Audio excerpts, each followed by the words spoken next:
Ukraine's counterattack in the south and east of the country has put Russian forces on the defensive. Kyiv says it has liberated dozens of communities, but as its troops advance, they find new devastation and new evidence of Russian atrocities. Just 3 days ago, this village in the Kyiv region was under Russian control. Now it's back in Ukrainian hands, but signs of its recent occupation are everywhere, including evidence of more potential Russian war crimes against civilians in the area, where heavy fighting took place early in the invasion. The investigators are working on the site and have inspected it and exhumed the bodies of 2 people. The people had gunshot wounds to the back of the head and their ears were cut off. The village is just one of dozens Kyiv says it's taken back within the last week. As of today, the armed forces of Ukraine have liberated and taken control of more than 30 settlements in the Kharkiv region. In some villages, security and safety checks are ongoing. We're gradually taking control of new settlements.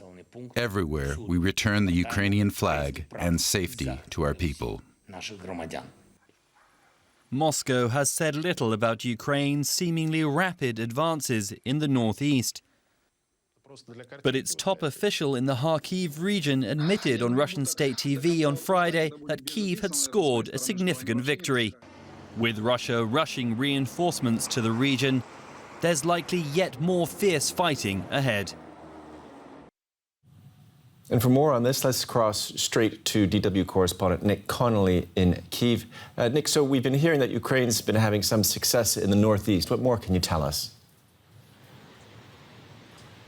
Well, indeed, in just the last hour, there have been reports in Ukrainian media that Ukrainian forces are now taking the strategic town of Kupiansk. It's not fully confirmed yet, but we have seen pictures on social media of Ukrainian troops, in front of the town hall there, and that is a long way away from the previous positions, from the previous towns that Ukraine had taken in recent days, dozens of kilometers. So it really does seem like Ukrainian forces are making very fast progress.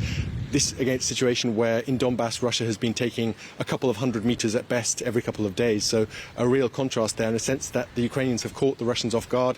All the talk in previous weeks and months was about the south, about Kherson, and maybe that was a distraction tactic to get Russia to focus its efforts there. It seems like lots of the troops in this part of Ukraine on the Russian side were mobilized from Luhansk Donetsk. These weren't regular army units. These were people often in their 40s, 50s with no military experience and very poor equipment, and ones who obviously are not in a situation, not in any kind of shape to stand up to this Ukrainian advance.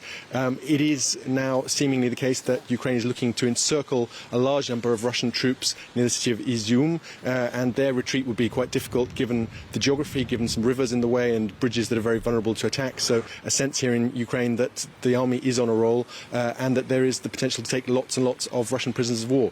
Now, the details are all very, very light right now. The Ukrainian army has basically put a kind of media embargo out, so this is all based on social media from the front lines, from people who live there and from Russian bloggers, but it does seem that this is going better than anyone here in Kyiv really could have expected.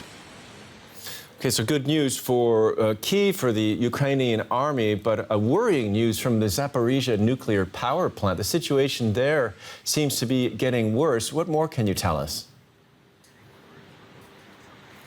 Well, definitely, this is a very dangerous situation. This is Europe's biggest nuclear plant, one of the biggest in the world, that is now cut off from outside power supply. There's only one of the 6 reactors still on, and that's basically just operational at a low level to keep the plant going, to keep the cooling going. This is the big risk. All the experts are talking about the risk of a direct hit by artillery fire is obviously there, but that is, they say, less of a real threat because these power plants are quite well protected in terms of the structure. The real risk, they say, the most likely risk is a lack of power, a lack of ability to cool the reactors that could really lead to some very dangerous situations. If that last reactor is shut down, they'll be totally dependent on diesel generators to keep the cooling going. And in a situation where this is basically a huge power station situation on the front lines with daily shelling. Getting in enough diesel to keep that cooling going is going to be very, very difficult. The city around it, where the people who operate the station live, is without power, without water, so the situation desperate for the people still working there under Russian occupation. We've heard in recent days from top Ukrainian officials that they say the Russians have been abusing the staff there. Talk of staff going missing, being killed, being tortured. So a very difficult situation for the people trying to keep the situation safe there now, 6 months into this occupation. Very worrying indeed. Look, Nick, a quick last question, if I may. The German foreign minister, we understand, returned to Kyiv this morning for a second visit since the beginning of the war. The relations are a lot warmer since a few months back, are they not? And so what changed? Well, Germany has finally come good on some of the promises in terms of supplying weapons. The anti-aircraft tanks, the Gepard tanks have arrived. Some radar systems have arrived. Some anti-aircraft systems are expected to arrive in the coming weeks. But it's pretty thin in terms of new promises and the pipeline of further supplies. I think Annalena Baerbock, the Green Party foreign minister, is a very welcome guest here in Kiev. Her party has been very outspoken in its support for Ukraine and for supplying more weapons. The situation is a bit more difficult with the Social Democrats of Chancellor Scholz, who've been a lot more reluctant to promise and to help Ukraine militarily. So I think there's that kind of coalition difficulty there. The Greens alone don't get to decide what Germany does, but definitely things are a bit better and there's a lot less in the way of open criticism from the Ukrainian side.